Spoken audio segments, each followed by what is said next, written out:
Friday. I'm Mo. I'm sitting here with Dr. Murphy, the smartest man alive. Smarter than anyone you've ever met and anyone you will ever meet. So you're real lucky to be here with us. Big stretch. Big stretch. But he's smarter than me, probably. No, you're not. Just on some things. Just medicine. A gnat is smarter than you. No, that's not true. I'm smart about some things, just not the same things as you. Okay? I'm not gonna belittle myself. Fashion advice is better than mine. I would agree with that, but there's other things. We don't need to get into all that. If you guys want to know all the things I'm good at, you can go to moholloman.com and there will be no website there. But one day maybe, and I'll tell you all the things I'm good at. Okay, you ready? Yeah. Okay, so today what we're going to be talking about is the opioid overdoses that are on the rise during the COVID-19 pandemic, despite telemedicine care. Mm-hmm. So I think that this isn't really advice, but I think we might find a way to make it advice. I just thought it was an interesting topic, so I wanted to ask you about it because what I think is crazy right now is obviously the pandemic has caused all kinds of issues with people receiving care, people getting different types of services, whether it's medical or otherwise. And we all think that telemedicine and some of these other types of services that makes it real super convenient for you to get the care, get the services, whatever it might be, would solve a lot of problems. But it doesn't appear that it's solving all the problems that we thought it might be able to do. So I'm going to read you a few things. And it says, new data acquired this week. So this was last week when I printed this. We were going to talk about it last week, but I ran out of storage on my computer. It says that there is a concerning number of Americans that have died from overdoses since March. Over this time, telemedicine has been rapidly implemented. It has been even at our clinic. And held as a solution to providing safe health care. So why isn't it working with those who have opioid addictions? Why are citizens still dying from opioid addictions? What do you think about all this? You know, telemedicine's one thing, but it's Yeah. a TV screen. I think it leaves a more personable touch. Yeah. Kind of like social media, on my favorite Facebook. Yeah. And I hope Mark Zuckerberg goes to hell because that's what I think of him and his Facebook. But it's a way to communicate, to be for sure, but it's very impersonal, and I don't think there's something to be said for a hug, a hands-on, face to face. You can read more into what people are saying. Mm-hmm. It's just not the opioids that's on the rise. Alcoholism and domestic violence, depression. I'm sure births are going to be on the rise. That happened back in the New York City blackout. 20 years ago, and there was a blackout for 3 days, and 10 months later, there was an unexpected population growth, so there's a lot of crazy things that are going on with this COVID that are blown out of proportion.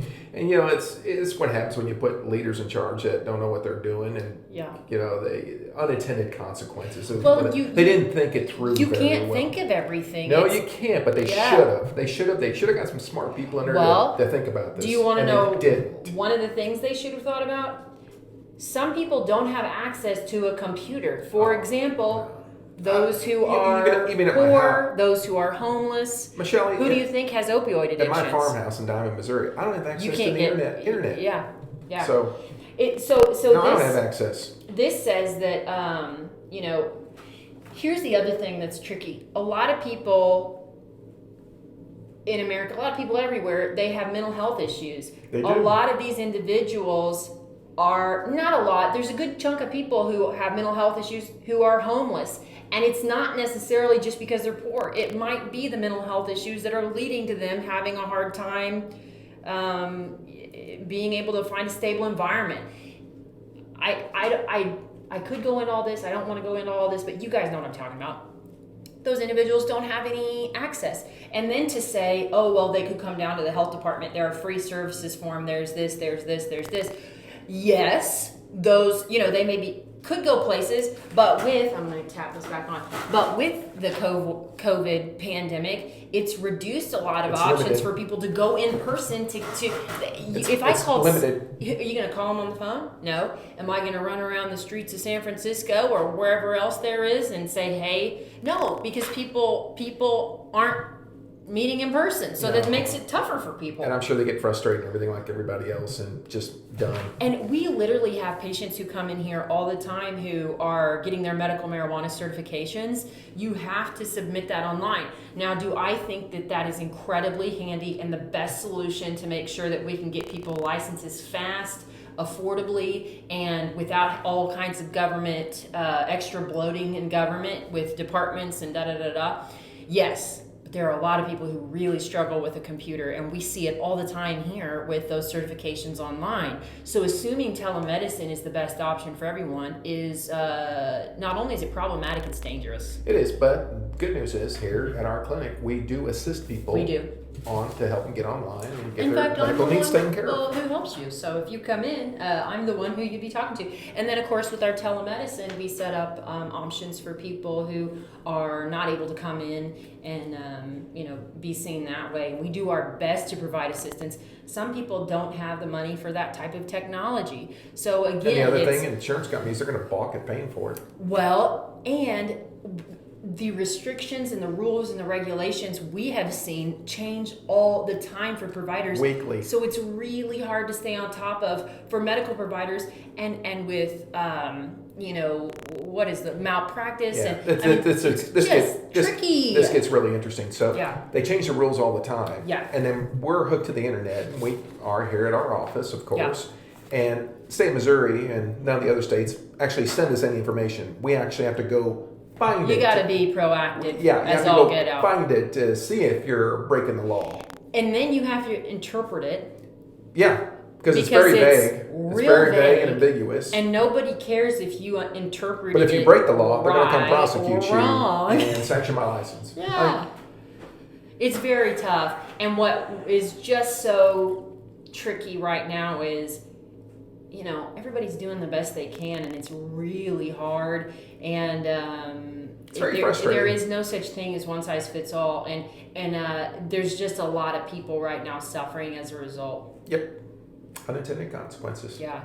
So I guess what I would say, my question to you, Dr. Murphy, for your free advice, do you have any, advice for someone who's struggling with, now thank God you do have some ways of coming into a place and getting services, but some of these free services, man, they've been trimmed back, and we are gonna see services cut right and left because our entire economy is gonna, I can't even wrap my mind around what's about to come, and I'm not trying to be a doom and gloom person. Not looking too good.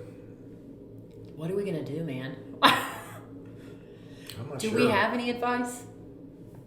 If you do need advice on finding solutions, you can call our office. We can see if we can help you if you need something. Mm-hmm. We don't do anything for those who are struggling with addiction, but we'd be happy to help you figure some out. I know Ozark Center is a great place. Our health department right now here in Joplin is pretty overwhelmed, but there are ways that you can reach people to find the help you need. A lot of this is we just need more accurate, reliable, concise data on COVID. And I do think it's blown out of proportion, and I know cases are on the rise, but because their cases are on the rise, is that because of more testing, more positives? And if they were positive, does that mean they have an active infection going on, or was it a recent infection that they're now over with? Yeah. We don't know. We still know nothing. Well, what I have to say about that is, hang on to that thought, because we're going to be talking about that on Trash Talk Tuesday. Okay, so if you want to hear more about this, come back on Tuesday. We're going to be talking about it. Okay. See, I don't even know what we're even talking about. So, it's going to come. So, any final thoughts for our Friday? No. Okay. Just, stay safe and stay strong. That's about the only thing we can do right now till our... And if you can't stay strong, brainless leadership gets their act together. For sure. There are mental health resources out there like crazy. There are, I know there are hotlines you can call. Maybe I'll post one on here too. And if you guys need anything, let us know. We'll look it up. Yeah. Stay safe. All right, everybody. We are all suffering. We are all in it with you. Absolutely. We're all in this together. So absolutely.